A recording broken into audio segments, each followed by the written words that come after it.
Waalaikumsalam warahmatullahi wabarakatuh. Ayo maju mawon, gak enek mikir soalnya.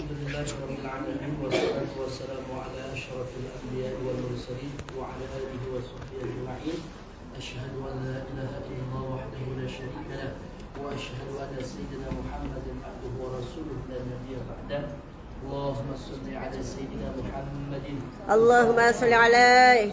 Al-Fatih lima ughliqa wal khatim lima sabaq nasrul haqqi bil haqq wal hadi ila siratikal mustaqim wa ala alihi haqqa qadrihi wa miqdarihi al-azim walhamdulillahi rabbil Alamin. Seperti disyukurkan oleh Allah Subhanahu wa taala, mudah-mudahan kita semua dalam keadaan sehat walafiat. Amin. Yang dalam taat ibadah. Amin. Segala urusan kita. Amin. Mendapatkan rahmat dari Allah Subhanahu wa taala. Amin. Ya Rabbal Alamin.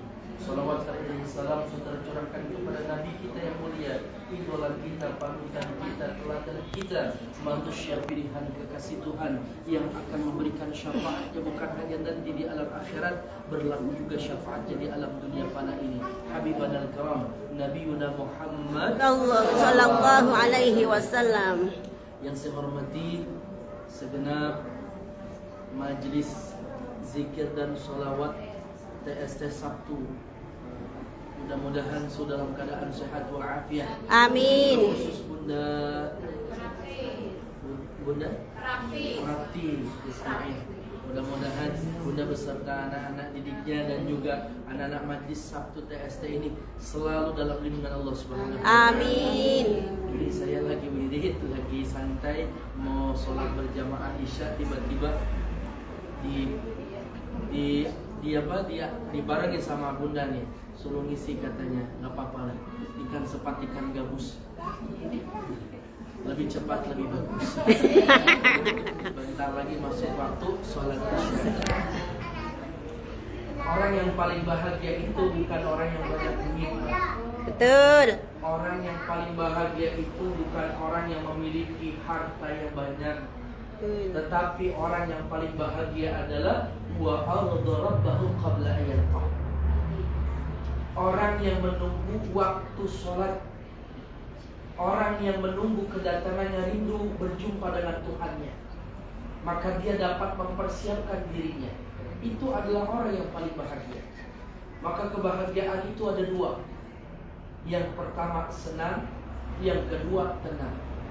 Senang itu identik dengan pandangan mata dan biasanya menipu. Nah, kalau tenang adanya di dalam hati, karena kolbi. Kita melihat teman kita kelihatannya senang banget, ternyata utangnya belum lunas-lunas. Ikan sepat ikan gabus berendam di air tawar, lebih cepat lebih bagus. Jamaahnya udah pada ngapa? Ikan gabus mati telentang. Biasanya kerudungan bagus boleh utang. Ini kan macam-macam. Handphone bagus utang, kerudungan bagus utang. Semuanya apa yang kita punya utang. Dan mata ini menipu. Jadi sebaik-baik kita memiliki pandangan adalah mensyukuri nikmat. Maka pilih teman terbaik dalam hidup kita. Teman yang bisa merangkul kita duduk dalam majelis ilmu, itu adalah teman yang baik. Jangan sampai kita memiliki teman udah berada di tempat yang kurang baik, temannya nggak baik. Maka teman satu sama lain akan memberikan syafaat.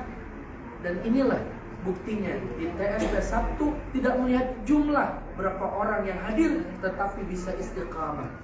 Amin. Istiqamah dalam kebaikan ini sebuah kemuliaan dan kebahagiaan. Maka yang pertama harus ada sifat dan rasa syukur ketika kita memandang sesuatu.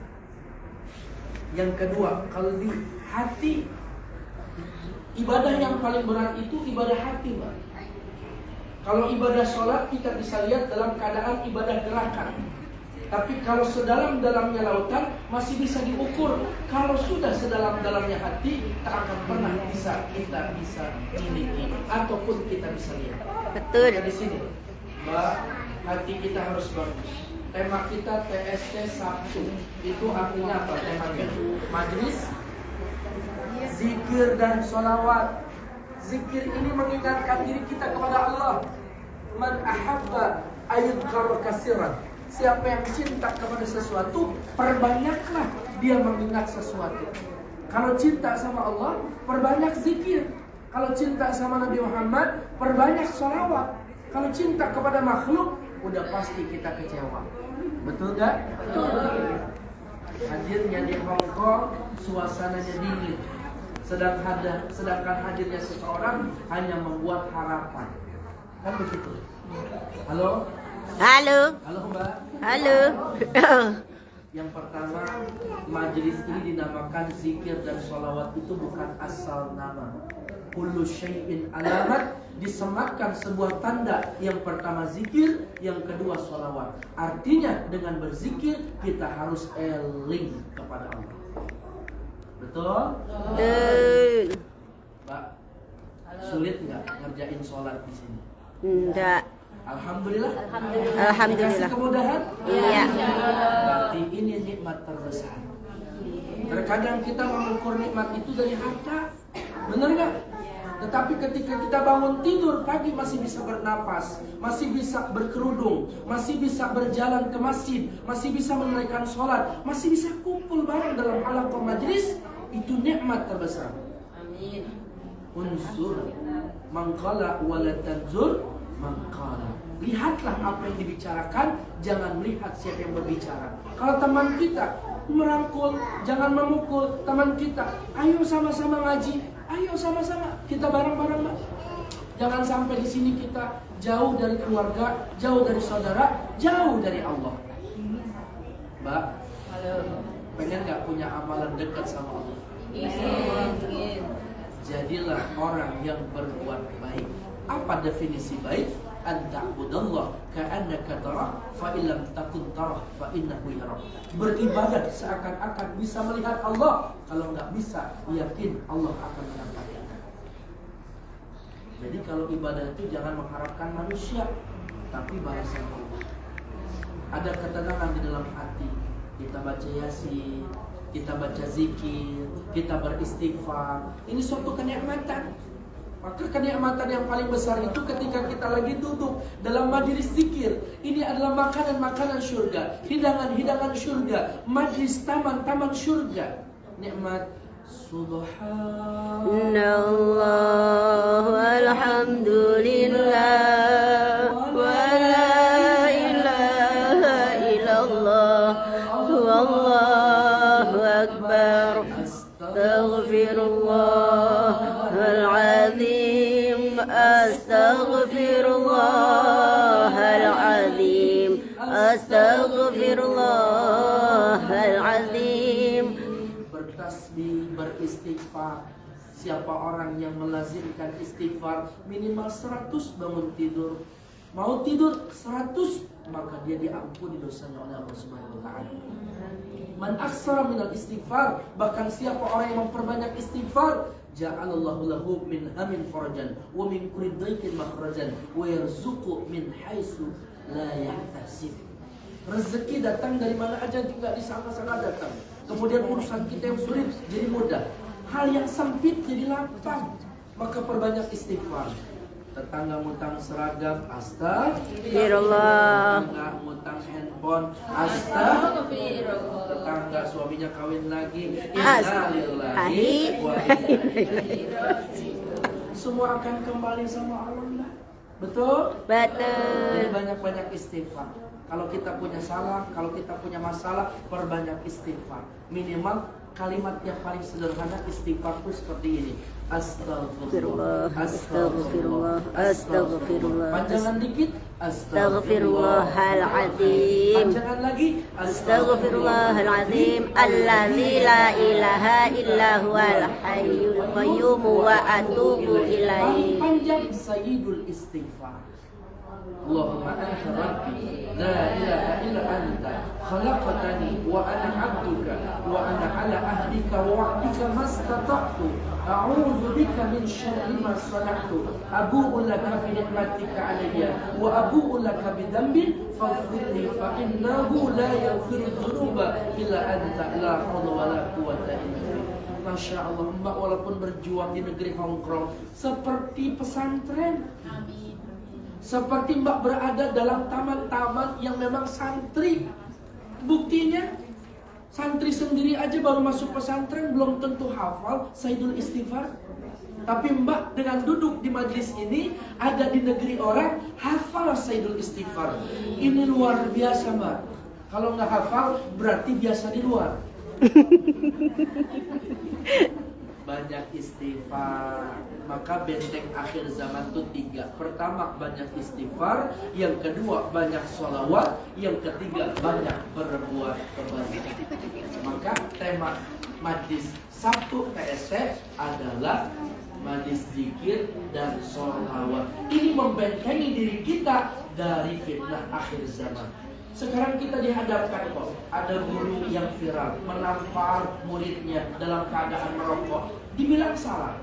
Tapi ada santri yang berjalan di depan kiai, dibilang feodalis, perbudakan. Jadi banyak sekali fitnah sekarang yang ada pada sumber HP. Makanya HP zaman sekarang mah berbeda dengan HP zaman dulu. Kalau kata guru saya, HP zaman sekarang dibilang setan gepeng.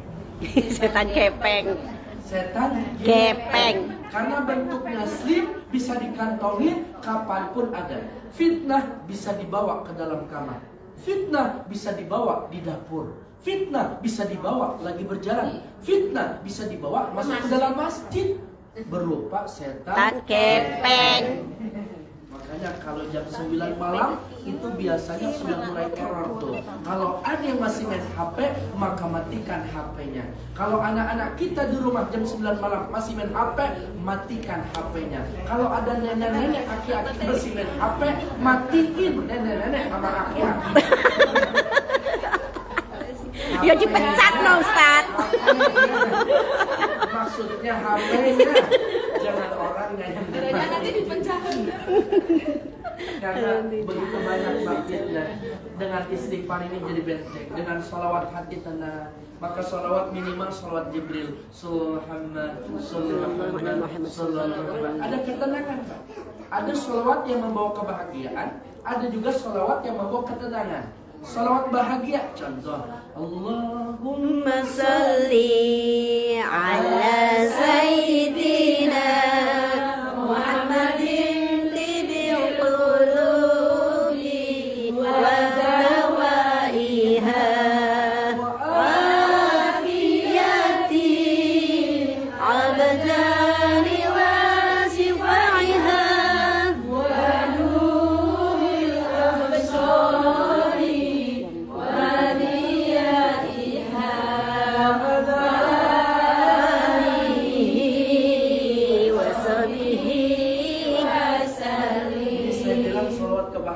Kenapa? Tidak ada satupun mbak yang meneteskan air mata. Yang ada malah tersenyum. Semangat minta sehat. Semangat dapat syafaat. Betul nggak? Betul. Tapi ada sholawat yang bikin kita terenyuh, hati kita rindu. Misalkan sholawat Jibril, Ya Habibi ya Muhammad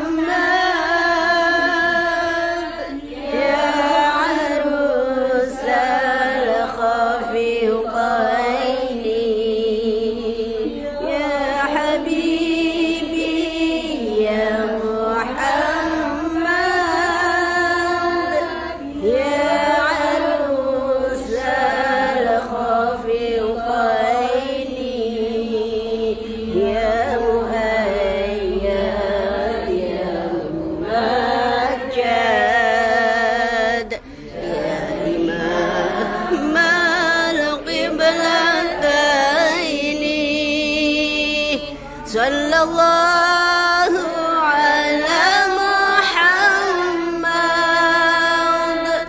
Sallallahu alaihi wasallam Sallallahu ala Muhammad Sallallahu alaihi wasallam. Semakin banyak kita bersolawat seperti itu, semakin rindu kita kepada Nabi. Ingat sesuatu, akhirnya muncul adalah kesedihan, kerinduan. Maka solawat itu banyak. minimal 500 kali setiap hari. Kenapa? Karena masyghul ala nafsi. Kita akan sibuk dengan diri kita sendiri, tapi Rasulullah masyghul ala, sibuk mencari umat. Bagaimana cara Nabi kita mengenali